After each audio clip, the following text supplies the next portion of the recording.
Hello, everybody. Welcome to the next episode of New Earth Teachings Live. I'm your host, Brad Johnson. As always, thank you so much for being here. So we're just going to kick off the show, of course, with our usual announcements. And so we're going to get started with our first announcement with Awoken TV. Here we go. Awoken TV will be launching worldwide on March 31st. Watch Awoken TV online or download our free app. But that's not all. Coming in March, you can join in on the excitement as we present the Awoken TV pre-launch website. Access a pre-launch collection of our original Awoken TV episodes for free as we count down to our launch on March 31st. Truth seekers, spiritual journeyers, and the open-minded, get ready to experience unity in the community as we share spiritual education and entertainment to the masses. Follow us online at facebook.com/awokentv.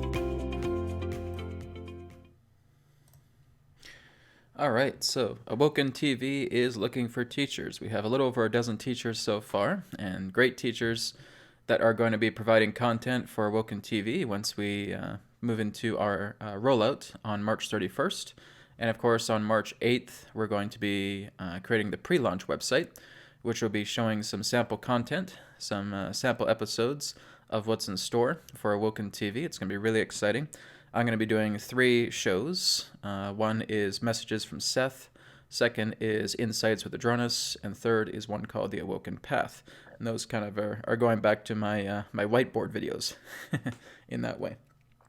But we are looking for teachers. Now we have quite a few channelers, so we're not looking for channelers anymore. We got quite a few tarot readers, so we don't really need any tarot readers. So those are some of the common ones that we have. But we are looking for people like astrologers, numerologists, yoga instructors, qigong practitioners, tai chi instructors, feng shui, nutritionists, off the grid, Chinese medicine, Ayurveda, dowsers, energy workers, healers, musicians, healing musicians, Taoism, contactees, spiritual entertainers, Buddhism, shamanism, martial arts. So these are just a few of topics of teachers in topics that we'd be looking for. And if you guys know anybody, or if you're watching this right now and you have experience in any of these categories, then as long as you have online teaching experience that you can show, and you have a growing subscriber list, then we'd love to hear from you. So you can just go to awokentvteachers.com and you can enroll. So again, we are just starting to get everything rolled out. We're just starting to get the platform built here, and by March 31st, it'll be ready to go. So again, really, really exciting times. Really enjoying connecting with a lot of the teachers that are already a part of Awoken TV.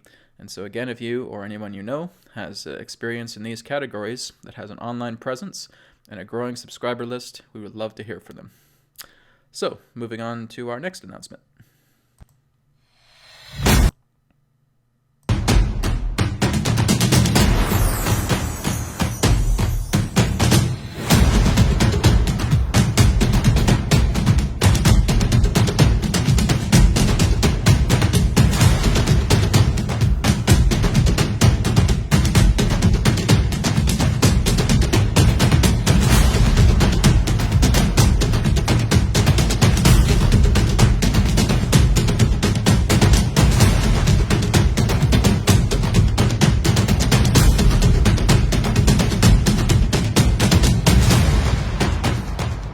Alien visitors are real. They are really visiting Earth. They are really visiting human beings. And there are good ones and there are bad ones.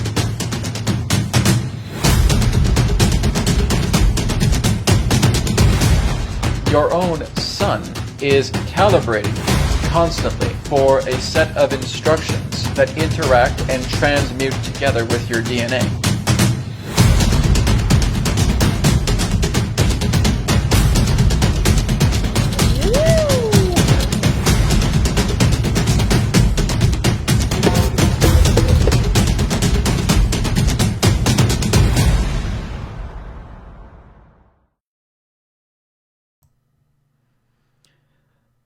All right, so that again is the Empowered Light Expo, and that'll be happening between April 26th and April 28th in Philadelphia, Pennsylvania. So I'll be there for all 3 days. I'm going to be doing channeling with Adronis. I'm also going to be doing a cellular body regeneration workshop as well too, and I will also have the Awoken TV booth at the Expo as well. So you guys can drop by, you can take a look at the booth. We'll also have some discount signups available through the Awoken TV booth, so you guys can check that out as well. For anybody that does have any questions, going back to Awoken TV, if you guys do have questions about being a teacher and you want to know more, you can just email me at info@awoken.tv. Okay, that's info@awoken.tv. If you do have any questions in regards to being a teacher, or if you have a question about someone who you may know as a teacher but want to get a little bit more information for them, then feel free to drop me an email at that account. Okay, and moving on to our final announcement. Of course, the Cosmic Tour to South Africa with Michael Tallinger and myself. Again, this will be happening September 19th to October 2nd. Just go onto the video description. You'll find the link to visit the Cosmic Tour to South Africa website. And again, Michael Tallinger and I will be touring lots of spots of South Africa. We'll be looking into sacred sites. We'll be sharing some incredible information with Michael's, again, vast experience and knowledge of a lot of these sites, and then Adronis coming through and sharing additional insight. This is going to be one of the most amazing tours there is. So again, feel free to take a look at it. Cosmic Tour to South Africa. If you have the means, by all means, come and join us. It's going to be an incredible trip. Again, website is in the video description. Okay, so we're going to go ahead and get started with today's event. So with New Earth Teachings Live, as talked about in the video description, I'm going to be bringing in Seth once again for a brief message, and then Adronis is going to be available for Q&A today. So if you guys do have questions for Adronis or myself, just feel free to leave the questions in the chat here on YouTube. And looks like we have quite a lot of people on the chat today, so it's really great to see you all. Thank you so much for being here. And I'll take a moment now to connect with Seth's energy, and we'll go ahead and start off with a message from Seth. So here we go.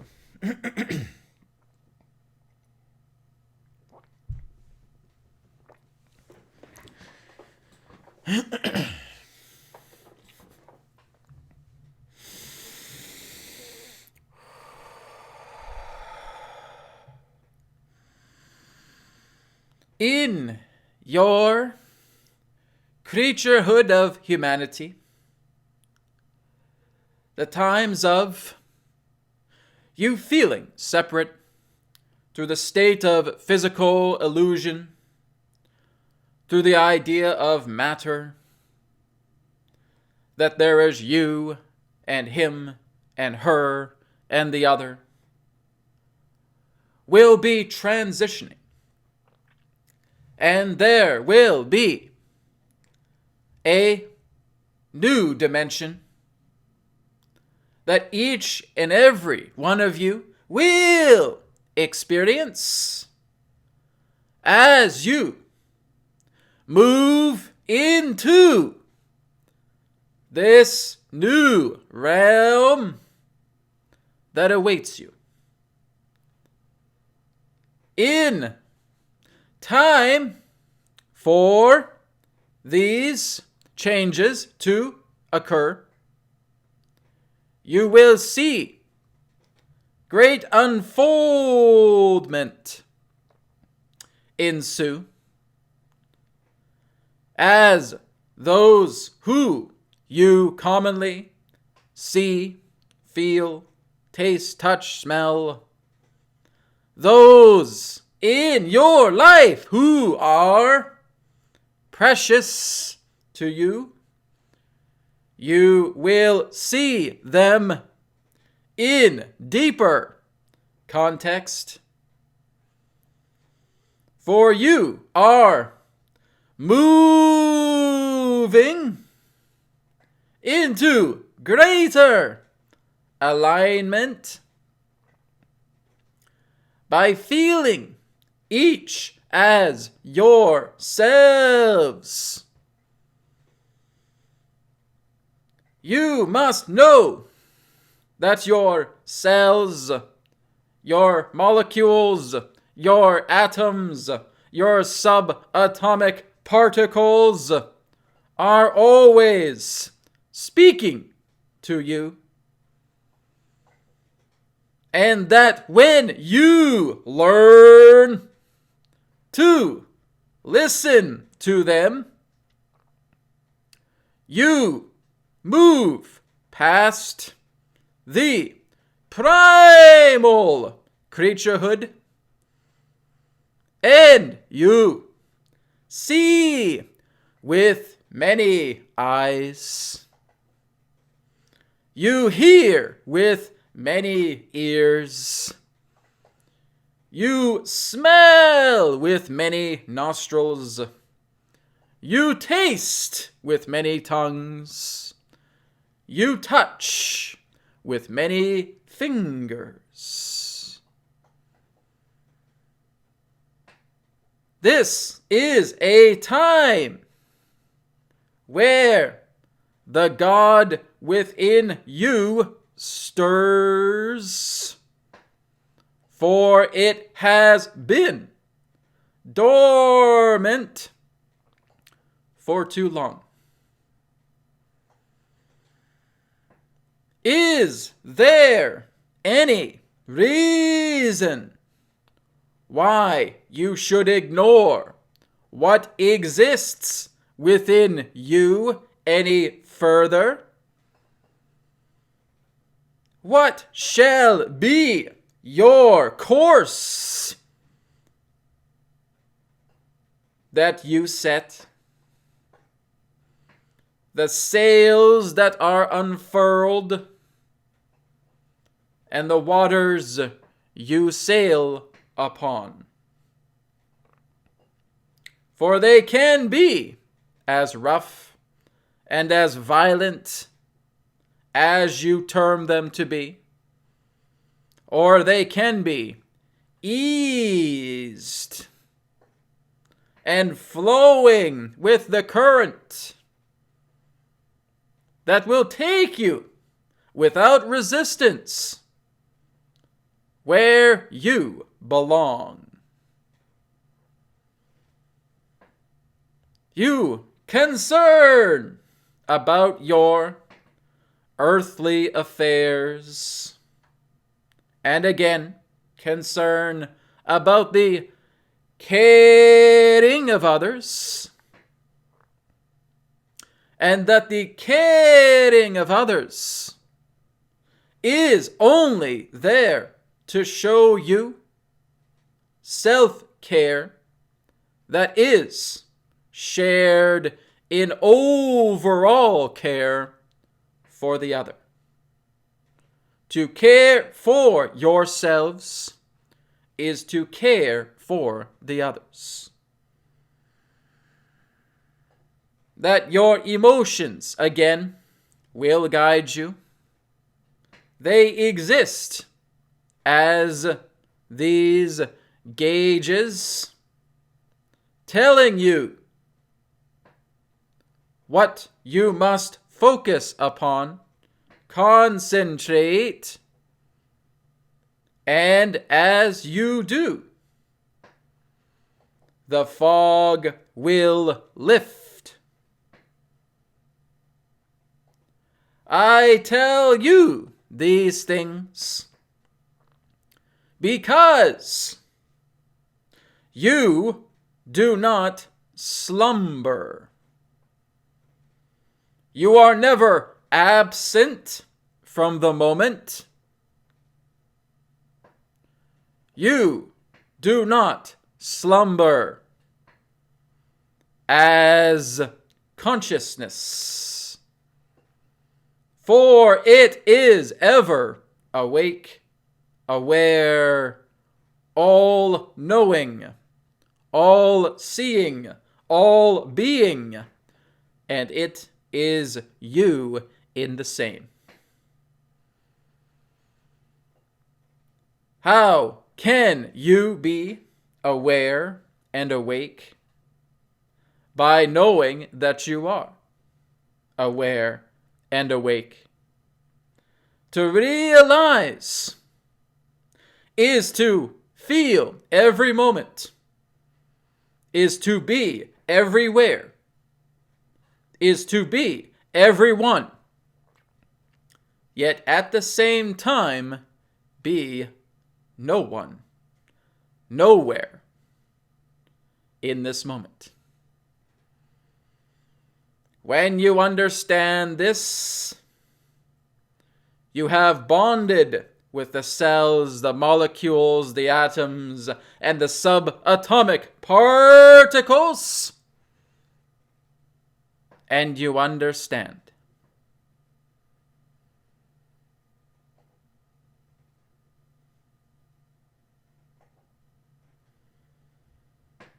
Your journey upon this world is only a morsel of what you are.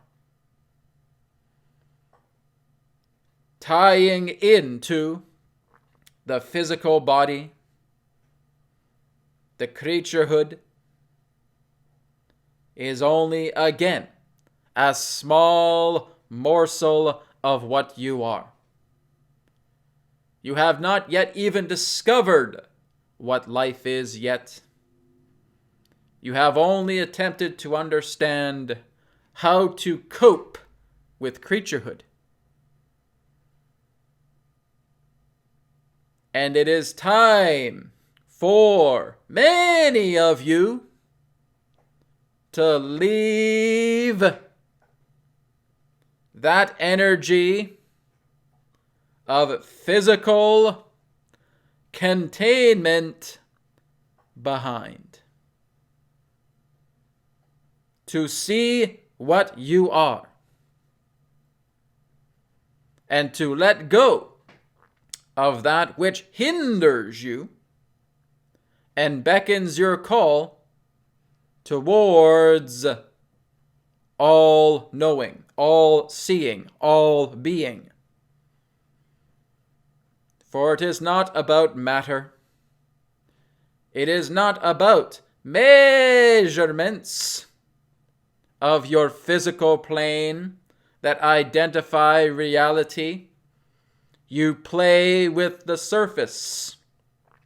You're tapping on a shell. And you have not learned to penetrate it.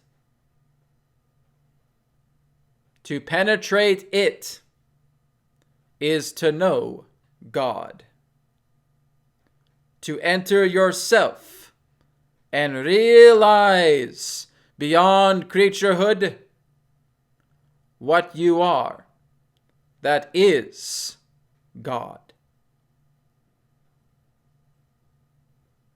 Therefore, take these words in joyful, playful ways, for your energy is as radiant as the voice you hear through us, that therefore term yourselves as infinite, for you are. We leave you now.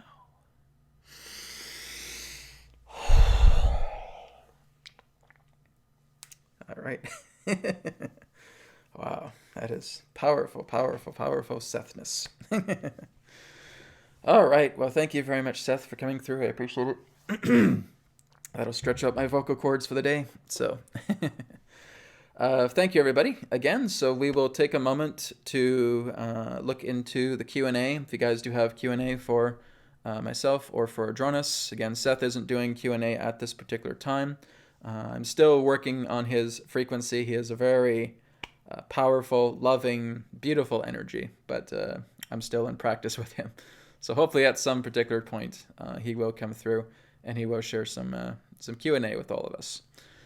Okay, So let's go ahead and I'm just going to scroll up the chat here and just see what questions we have. Someone's asked, okay, this is a Awoken TV related question.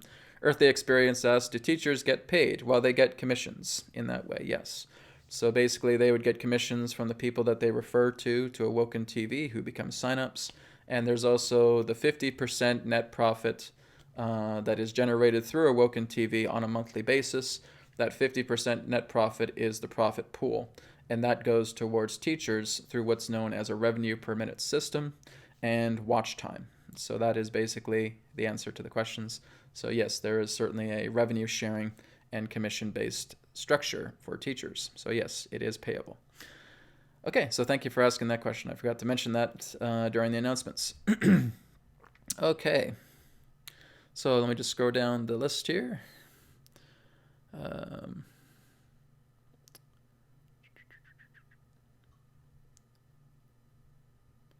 Okay, here's an interesting one here. Maybe this might be a good one for Adronis. Anna asks, question, do you have any recommendations on how to soften hardened tendons in the body? And that's actually a good question because I have some of those myself as well too. So let me bring in Adronis and see if what he can share relating to that question. Here we go.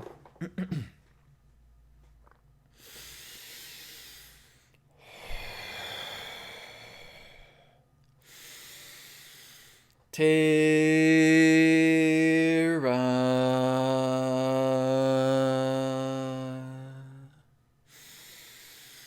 Soul Star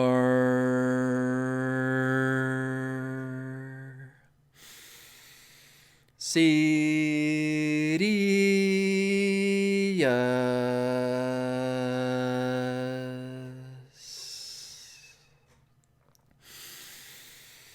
Adronis.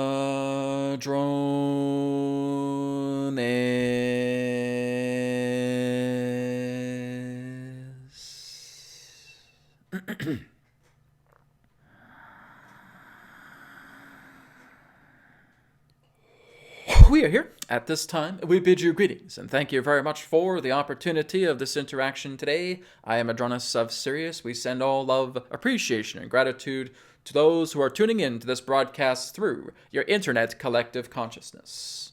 As it relates to your question pertaining to the tendons, well, what you are basically doing in that sense is that flexibility is key. So really what we'd recommend is committing to something like yoga, to being able to, in that sense, practice yourself with the state of flexibility. Now, you may also want to look into simple tools as it would relate to what you would know as rolling pins. And there you're actually starting to work with the tendons themselves, starting to smooth and soften them out. You can also use what you would commonly know as a tennis ball as well. And this too can assist in the idea of the rolling out of the process. So therefore, what you're doing is you are, again, allowing flexibility to be generated, not pushing it too far, but again, letting yourself be soft and gentle and delicate to your body as you start to work out the tendons. Therefore, as the tendons are receiving certain aspects of soft flexibility exercises, they grow over time to where there has been the idea of hard tendons in that sense often relates to the aspect of atrophy of circulation. And so again, there are certain areas within the body that may be underdeveloped as it relates to circulation patterns that are moving through appropriately, relating to the energetics contained within your body that are often created by pollutants, hereditary aspects, other degrees in regards to, shall we say, lack of self-care, or again, certain, shall we say, stagnations of movement. And so the more that you are just gently moving yourself into certain states of flexibility like you would find within your yoga, like you can use again with the simple tools that have been mentioned, this too can assist. You can also look into the idea of simply having what you would know as lemon balm or lemon tea or lemon water that can also assist in further alleviations in regards to the hardness of the tendons that therefore are encapsulated in that particular degree. All right, this is what we can share with you for this question. We thank you.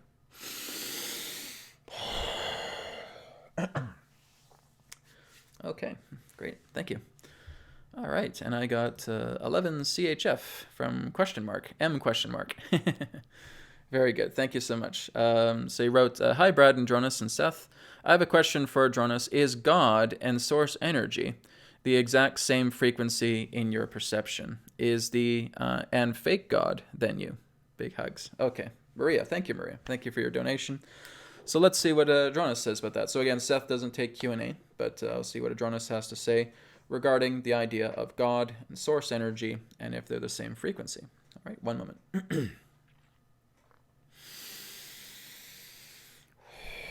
We thank you very much, Maria, for your question. As it relates to what you state, now understand that source consciousness, from what has been perceived by many of you, has its own terms. Many of you may actually see it beyond the aspect of God. So therefore, as you're connecting to source consciousness, you're talking about the entire membrane to which creation itself exists. Now, from our particular perspective, the aspect of God represents the degree of ultimate creatorship. Therefore, the aspect of God exists within each of you because you are spawned from the infinite creator. You are spawned together. And that when all of that creatorship reforms, there is indeed the infinite creator that you term as God.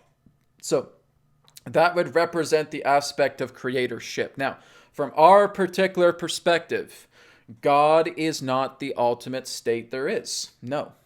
It represents the utmost pinnacle that relates to all forms of creation, and that creation itself works together with the infinite. When you're looking at source consciousness, from our particular perspective, this again represents, shall we say, the sandbox that God themselves play in. And so that source creation or source consciousness would represent the aspect of all creation therefore being played with within the membrane of creatorship, within creation itself. So we would definitely see it as a differentiation of frequency band. Of course, you will too, because you label it as two different terms. But again, it is all up to the perspective of one, because you all have your own unique perspectives to what you believe an infinite creator is, or the aspect of source consciousness is.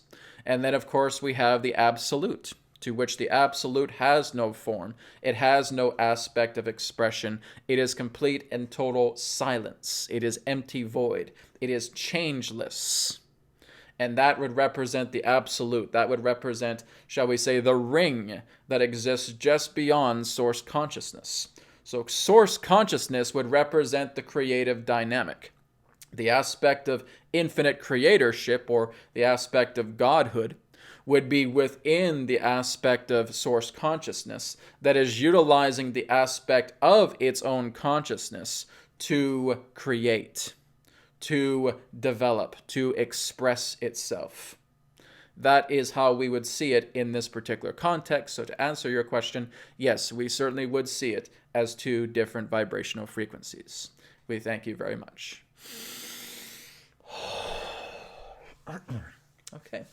Very good. Thank you, Maria, for, again, your donation and your question. Appreciate it. All right, so we're going to go ahead and move down. Let me see where I am here. Okay. Yeah, it's interesting that Thomas says here. It says, I remember when Adronis used to come in with a super unique voice like Seth. Seems like Adronis and Brad are so well blended now it comes in with Brad's voice. I'm not quite sure how that works. Well, basically, as you start to work a lot more with the consciousness that's working together with you, Adronis' relationship with me is quite unique because we are one and the same soul in that way. He exists in a probable reality of Sirius A in the 6th density, and I exist here. And so as we blend together, and as I've been channeling him now for all over 10 years, it becomes a very, very natural form. When I first started to channel Adronis, it sounded a lot like Seth, right? When he comes through and the exaggerated dialogue and the vibrational output and all of that, that comes in firstly, right? But over time, as you start to form a really great bond or relationship, because I basically have been channeling Adronis, I would say practically daily for the past 10 years. So having that come through, it's a blending that really just you become very, very used to it, right? So that's what happens, is that at times you'll start to feel that as you first start to channel an energy, that the energy will be, in that sense, somewhat foreign to your vibration, and so they'll come off quite strongly in that particular way. But over time, you create a blending, and it's kind of like a mellowing of the frequencies. There are certain times still where Adronis may come through, and he may say something somewhat exaggerated in that way. But again, that's all part of the vibrational complex. But Adronis has learned through me, what I would say I've learned as well, is to have this kind of channeling conversation that represents his energy. Now, when he comes through, you certainly sense that my voice changes, that the pace kind of changes a little bit as well too.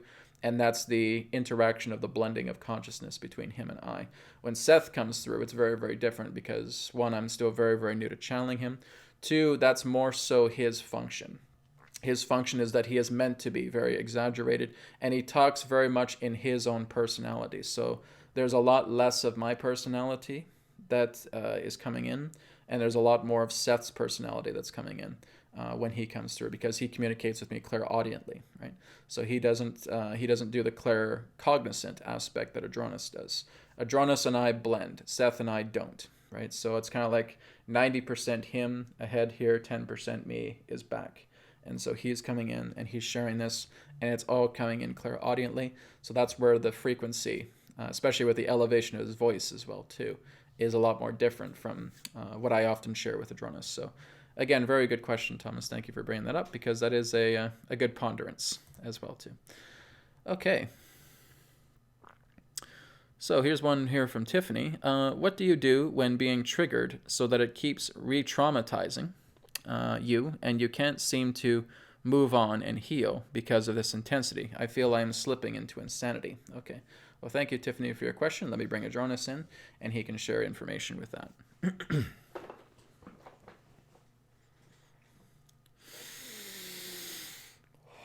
We thank you very much, Tiffany, for your question. Now, if you are constantly being triggered, this is something very important that you must know. You're holding on to something that you're not willing to let go of. You're trying to work around that trigger. You're trying to work around that trauma. And that's what's bringing you into an insanity, because it's like you that's just holding on to this tree that in that sense has nothing to do with you, and you don't want to let go, even though people are trying to pull you by the legs to say, let go, let go. No, I can't. Let's try and work around this. And that's what you're doing. So when you feel you are going through a great deal of intensity and it feels like insanity, it's because you haven't been able to let go of that which traumatizes you. You haven't made peace with it. You're too much into a state of control. You're trying to control this and saying that, is there a way that I can negotiate around this so I can still have my cake and eat it too? And it's a cake that you know you don't prefer. But because you've been working with that cake for so long, you feel that you cannot leave it, you can't abandon it relating to your reality. So what you're holding on to in that particular way is the aspect of control. That's, again, why these triggers come up. These triggers are telling you it's time to let go. You have to look at what this is actually doing to you emotionally, what trauma it's pointing to you through the aspect of lack. And as you understand that, you are developing and working within yourself, not outside yourself, but inside yourself, to work in softening, in bringing love, and bringing compassion, and bringing forgiveness into yourself so that you can finally drop the bag that's telling you, I trigger so much from this.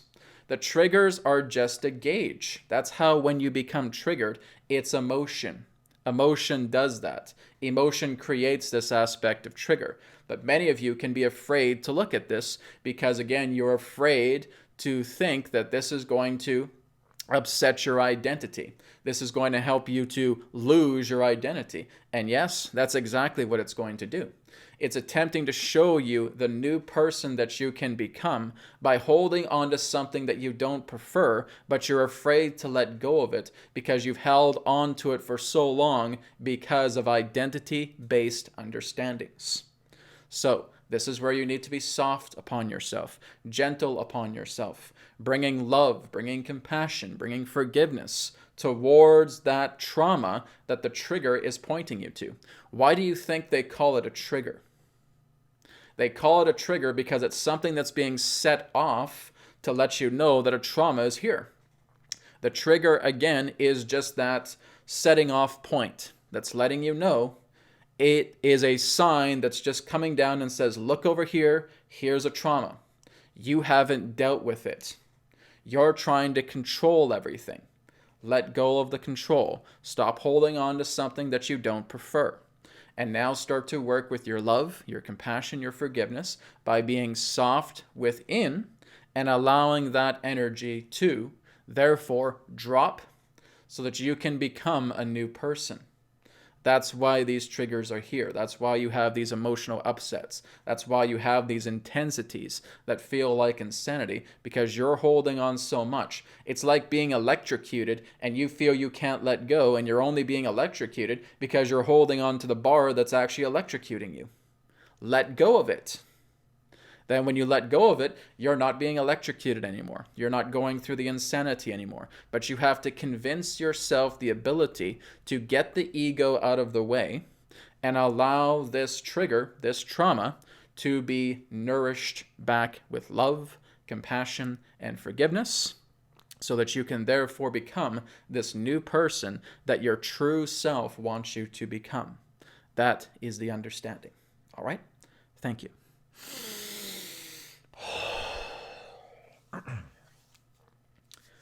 Okay, thank you, Tiffany. Thank you for your question.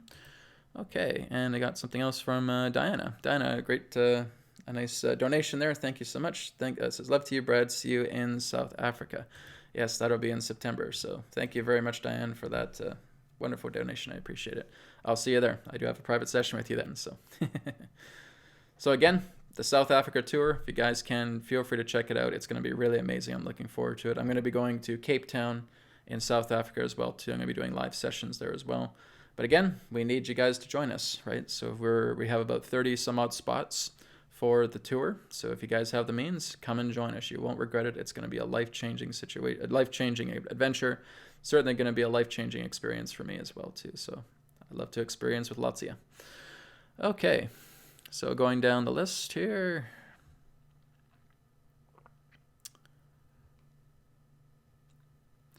If you guys do have any questions regarding the tour, I'd say just best to email me with that, right? Just go to info@newearthteachings.org. If you guys do have questions about the South Africa tour, email me. And if you do have questions about where to stay or your flights or anything like that, I can guide you towards the fellow that takes care of all that. Okay, so if you guys, I do have a couple questions here about the South Africa tour. So feel free to drop me an email, info@newearthteachings.org. Okay.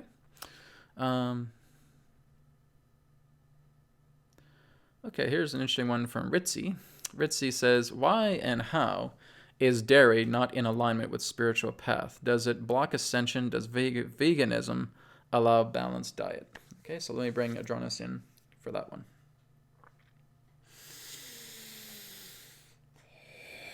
We thank you very much, Ritzy, for your question. Does dairy block the ascension path? No, not really. But basically what's being stated is that dairy itself, as it is naturally produced through much of your industries, creates much more harm than benefit, simply because of the degree to which dairy itself is processed or pasteurized in that particular way. You're dealing with byproducts, you're dealing with hormones, you're basically dealing with steroids as well too, and this majorly impacts your organs, specifically the area of the liver. This feeds viruses. So again, many of you have these particular conceptions that a particular diet is ascension worthy and another is not. That is nonsense. It is important for you to understand that it is not about one particular diet for yourself, and that's what's going to bring you into all this aspect. It's not 100%, shall we say, an ascensional diet for you to be vegan, or to be vegetarian, or to be raw foodie, or any other particular terms that you do. What you have basically created through your entire culture is food war. Your World War III is actually coming through your own diets. It's actually coming through your own ways of life. It is through your own life alternatives, or however you decide to live. And that's the trap. It is all about listening to what your body requires. As we've talked about before, it is not a magic diet. It is not a diet that you are, again, feeling is trendy, that you're looking for to say, well, this is going to guarantee me upon the ascension path. No, you are being a fool by even thinking that. The whole idea here, and we say this quite bluntly because it's important for you to know this, you are doing your inner work. Your inner work is not going to be completed because you're a vegan, because you're a vegetarian, because you're on the paleo diet, because you're on the ketogenic diet, or any other of these trendy diets that you therefore dictate to yourselves. That, again, is nothing more than psychological operations taking place upon your planet, distracting you by worrying so much about what you should eat, what you should put in your body, the type of diet that you feel must be perfect, so you have to follow in together, and therefore become lost and confused based upon that premise. That is foolish. When you're looking into inner work, you are listening to yourselves. You're talking to your body. As we have often said, yes, the more organic that you're putting into your body, then of course the more beneficial that would be. But it does not have to be these quote-unquote rogue or cutting-edge diets that again have a certain system built in that you must follow 100% to the letter, and that's how you're going to ascend into fourth density. No, that is nonsense. Listen to what your body requires. Every body is built differently. So you may feel that you do not want to have dairy in your entire dietary regime, and that's fine. Some of you may decide that you want to have a little bit of dairy in your dietary regime. Some of you may want to actually have raw goat's milk, which is actually quite healthy. And yes, of course, you can certainly have that. There's no stipulations based upon diet other than the stipulations that you have personally created yourself, that you have created as an opinion religion. And many of you have created dietary opinion religions throughout yourselves and feeling that this is what you have to do. This is what I have to eat. This is what I have to consume. This is what I have to drink. This is what I have to take in order for me to move to fourth density. No, that is nonsense. It's listening to what your body wants. That's all there is to it. That's our dietary advice to all of you. Listen to what your body wants and give it to it. Period. Nothing else. So the more that you're listening to your body and you're working with it, so therefore you're in a grocery store, maybe you're doing kinesiology upon yourself. Maybe you're listening to your intuition and your intuition is guiding you by voice, by thought, by feeling, and saying, yes, this is what I feel I can have this evening. This is what I feel I can have right now. That's it. That's our advice for diet, is to listen to what your body prefers, because your body already knows what's great for it and what's not great for it. So, yes, we have stated that the way that dairy is often produced through your industries is not healthy. It acts much more of a poison than anything else. And your body knows this. And this is again why when you're actually talking to your body will tell you right away, I don't want any of the traditional dairy that you find in the supermarkets, in the grocery stores. No, I don't. But maybe you're on a farm and maybe you're able to milk a goat. And now you look at that milk and your body says, I would be fine in ingesting that milk because it's raw milk. And that's actually much more of a benefit. So this is the whole idea. Listen to what your body wants. Period. And that is what we are saying to each and every single one of you that pose a question to us based upon diet. Adronis, what should I have? Listen to what your body wants. Oh, but what about this? Listen to what your body wants. Are you sure I should have? Listen to what your body wants. And as you start to do that, you will know exactly the structure of what your body will now turn to you, what works and what doesn't. And that's helping you out on a dietary level. But what this is also teaching you is teaching you how to work with your inner being, with performing your inner work, with listening to your intuition, with listening to your heart, with listening to your feelings, and going into that, because that's what matters. It is the inner journey, the inner work, the inner development that you do yourself that decides your momentum of where you go in life, despite the idea of other densities, of other dimensions, etc. You are following a path that's true to you, and it will play itself out. You don't need to have a little monitoring device and saying, well, I think we're in 3.9995% physical density right now. I think it's almost fourth density. That doesn't matter. It's all about the idea of you blazing a trail, following that trail that represents yourself to the letter. You're doing this because this is who you are. You're not feeling that you need to copy somebody else because that works for them. It does not mean it's going to work for you. So be very, very mindful about this dietary opinion religion that you create. Because again, a lot of it is psyops. A lot of it is psychological operations to distract you, to basically feel that you have to commit to a certain diet that may have a great deal of toxins that your body doesn't want. Listen to what your body wants. We thank you.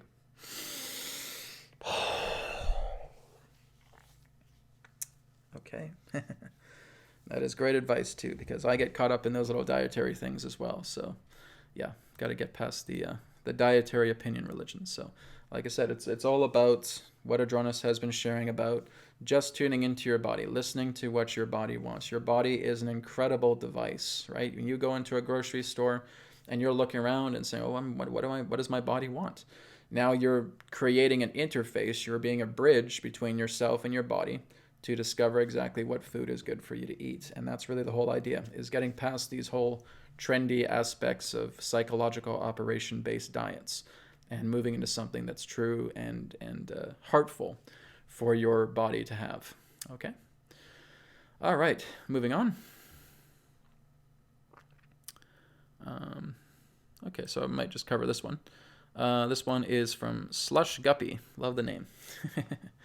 How can we lessen our dependence on others? I'm in the process of letting go of neediness and wanting to please others, though I find when I do that, I experience loneliness. Thank you. Well, here's the whole idea, is that whenever you're experiencing loneliness, it's not because you actually seek the companionship of others, it's because you don't prefer your own company. And that's the whole idea, is that if you are constantly dependent upon others, you're focusing so much outside on other people having answers, other people having solutions, other people wanting to spend time with you, loving what's in others and not loving what's in yourself. But you have to understand that everybody else is you, right? They're all just different perspectives, different facets of yourself that are trying to tell you, you have these qualities too, right? If you're a male and you're looking at a female, obviously you don't have the female form, but nonetheless, what you really appreciate about them is something that can come out of you because they're showing themselves to you to say that an element of what I represent can be who you are as well too. So this is all just part and parcel of you being able to look into yourself and saying that, what can I do to feel like I'm in good company? Well, maybe I'm going to take care of myself. Maybe I'm going to go out to a store. Maybe I'll buy myself a gift. Maybe I'll go for a nice walk out in nature and I'll enjoy the sights. I'll enjoy the sounds. I'll listen to the birds chirping and it feels like it's coming back home to me. I'll sit down by a tree, I'll read a book, I'll meditate, and I'll feel this beautiful flow of energy coming through me. And I'm experiencing all of this, right? Now, here's the thing. I used to be very much just like that. I used to be very much in the state of loneliness. I used to feel that, again, I was quite dependent upon other people as well, too. I needed other people's opinions. I needed other people's perspectives. In that way, I used to very much be like that prior to spiritual awakening. And even when I was just starting to spiritually awaken, I knew that this was all part of a journey that I had to work upon myself, develop independence in that way, right? So, I mean, the old me would basically be trying and get into new relationships all the time, right? Have a new partner and have a new partner and have a new partner and blah, blah, blah, blah, blah. And I was doing this constantly because in my belief system, I felt, well, I need to have somebody with me to further myself, to advance myself. You know, I need to have that connection. And there's nothing wrong with having that connection.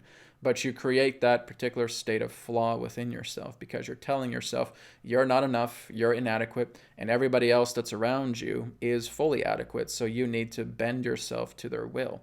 You need to put them on such a pedestal, and that you're just down here and you're going through all this suffering, right? So I used to be there as well too. But what I learned is the ability to really just take care of myself, to really get into the flow of, again, eating for what the body wants, following a path that I knew was true to myself that would lead into new opportunities, giving myself the opportunity to go into my inner being and having conversations within. Now, I am completely 100% loving as an independent person. I have a girlfriend. I have a partner. She's awesome. She's the best. But there's that times when I come together with her and we're awesome. And then there's times where we're in our own ways, we're in our independent state, and we're awesome too, right? And that's the whole idea, is that when you have friends or when you have colleagues or you have family or you have a partner as well too, and you feel that you have a really great connection to them, excellent. But it's not about saying, okay, hold on, I'm going to put you on this platform and I'm going to crank you up so I can see you all the way up here while I'm down here. Well, that's not even a relationship, right? That becomes a type of enslavement, because now you're feeling that they're way up there and you don't deserve to be in their presence. You don't deserve to be in a shared reality with them, right? And that becomes the trap. So whenever you're feeling like you're struggling, like you have a great deal of this loneliness, you want to take some time to go into your inner world, into your inner work, into your inner space, and say, I'm going to get to know who I am. I'm going to start a journal. This is exactly what I did as well too. I started a journal and I just started to write down people who I still had problems with, right? If it was old partners, if it was old friends, or whatever it may be. And I was writing it down and I was just telling myself exactly, well, I have this problem with them because, and I would just kind of set it aside. And then when I felt neutral to what I just wrote, I opened up the notebook again and I looked at it as an observer. I realized what I had to do to forgive the emotional aspect of what was causing me to feel that way. So I had to let go of those morsels of identity that just crave to be fed, right? They're like these little parasitical energies right here.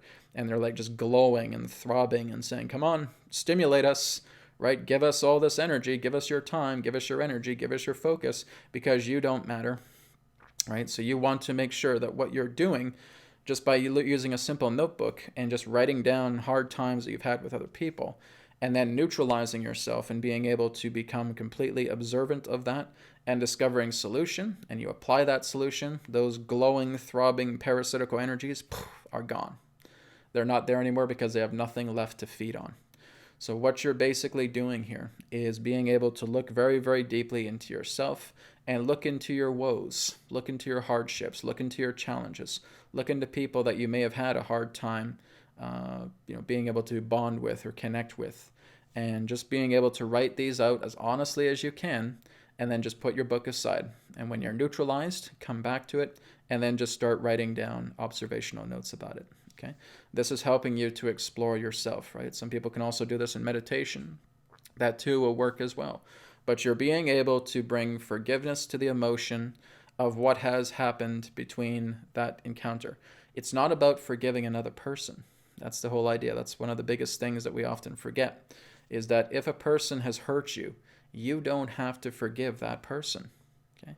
And it's almost like I can feel people going, because I don't know if I could, and you don't have to. You don't have to at all.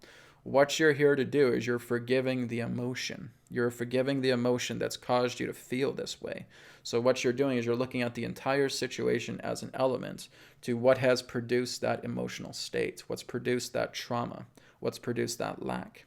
And now you're starting to neutralize yourself. You're bringing a lot of this love energy into yourself, and you're coding that energy with all of this love and compassion and forgiveness. And now that emotion starts to go smaller and smaller and smaller and diminish until it all of a sudden expands and returns itself into the light, right? So this is us doing our shadow work. So in a nutshell, it's reminding you to do your shadow work. It's reminding you to give yourself the invitation to look into yourself so that you know who you are, so you're not seeing yourself so one-dimensional.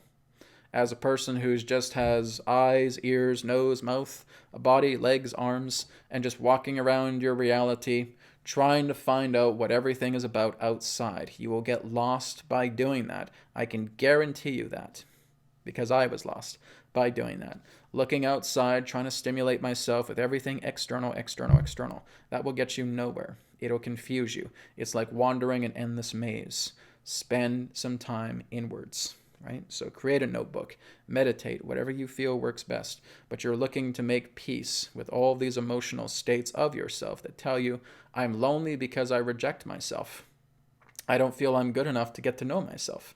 So I have to basically point and choose and try and talk to other people, because that's trying to completely quench my aspect of being lonely. No, it's like a drug. When you become dependent upon another person, that person's your crack. That's your cocaine. That's your heroin.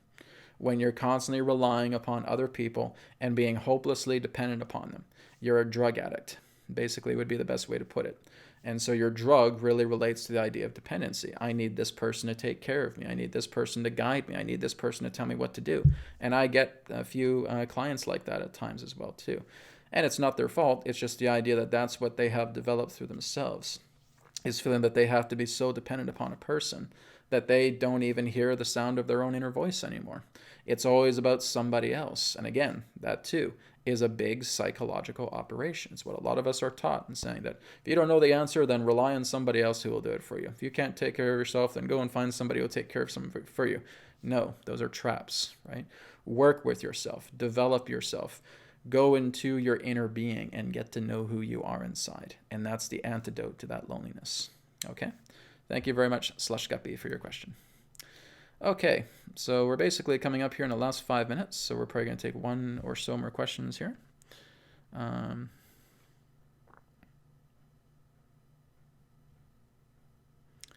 Okay. So let me just kind of go through my list here to see if there's any other questions coming up.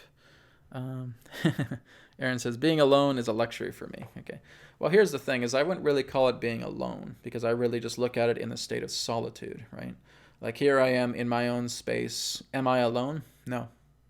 I have never been alone. There's no such thing as being alone, because everything from the microcosm to the macrocosm is life, right? You're never alone, right? It's like looking at that dumb old question, are we alone in the universe? It's one of the stupidest questions that have ever been asked. The universe itself is alive, from the microcosm to the macrocosm. With me talking on this computer to all you guys, I'm in good company, right? With me looking at my body, like with what Seth was saying, with your cells, with your atoms, with your molecules, with your subatomic particles, those are your many eyes, your many noses, your many ears, right? That's everything that represents yourself. So when you truly look at it in that level, how could you possibly be alone? It takes the greatest ignorance to realize that. Right, to think that we're by ourselves, that we're alone in that particular way. It's not about being alone. It is about, yes, being independent, and it's also about the idea of getting to know yourself, but you are everything. It really is the idea of being empowered, right? So being empowered through yourself is being able to look at everything that exists within you, because this is just a hologram. This is just a projection screen. We're, again, projecting our consciousness. We're projecting our thoughts, our feelings upon this screen, and it looks so amazing, and we're feeling all this hard, physical, dense matter. But that is not at all telling us about who we are. If we really want to understand the causal aspect of ourselves, it's in here. It's not out here, right? This is just an interface. This is the effect plane. So when we're going into the causal, that's helping us to understand a lot more about ourselves. It all comes from within. And when you're looking within, you are always filled with good company, right? So that is you as an empowered being, okay? Okay.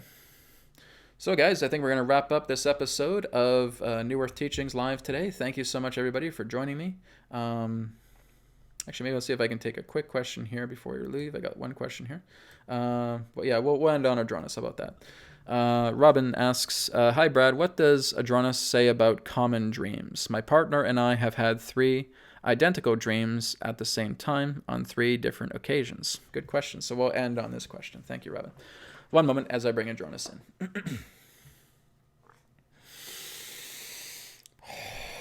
We thank you very much, Robin, for your question. when you're having what you would know as dream weaving experiences, this is a type of telepathy. That's what's taking place. Now, what is basically happening with those who are going through these dream weaving experiences is that their minds have finally come into the point of minimal process.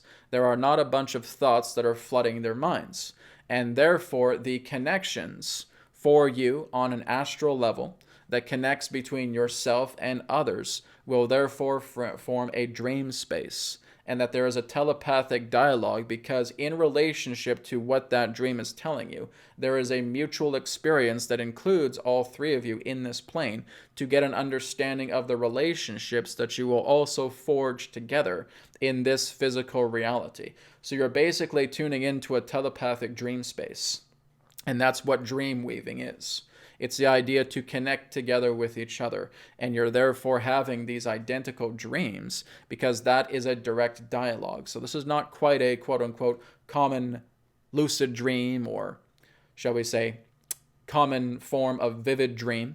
It is a telepathic dream. You are communicating telepathically, and you're sharing a space because everything that takes place in that common dream plane is again a message, is part of a great state of importance that you're all bridging together telepathically to give some particular form of understanding of what all three of you are associating together in the physical plane that will therefore tie together in your dream plane as well too. So we would suggest listen to what the messages tell you.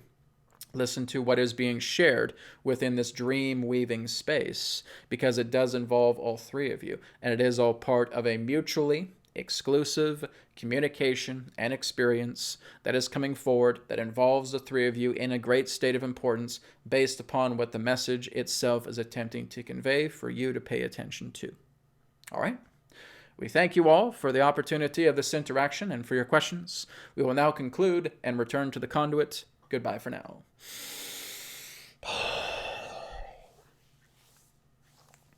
Okay, so again, thank you everybody once again for your questions. I really appreciate it. I will see you all again next week. Now, next week, we're going to have Empathic Interfacing live. Okay, so it's not New Earth Teachings live next week. Next week, it'll be Empathic Interfacing live as well, too. And I'll also be having some special gifts for people as well, too, on that episode, on that live broadcast. So again, that's next Friday at 12 p.m. Pacific, Empathic Interfacing live with Athena, as well as the Shikani Collective. Okay, so Bashar's people will also be coming in, and that'll be more of a channeling experience. So they will be coming through as well, too. So we will have Athena and the Shikani Collective. All right, so tune into that. It's going to be a very, very exciting event. Now, again, that's next Friday at 12 p.m. Pacific. Thank you again, everybody. Have a wonderful Friday and wonderful weekend wherever you are in the world, and I'll speak to you again in another perspective of the now. Take care.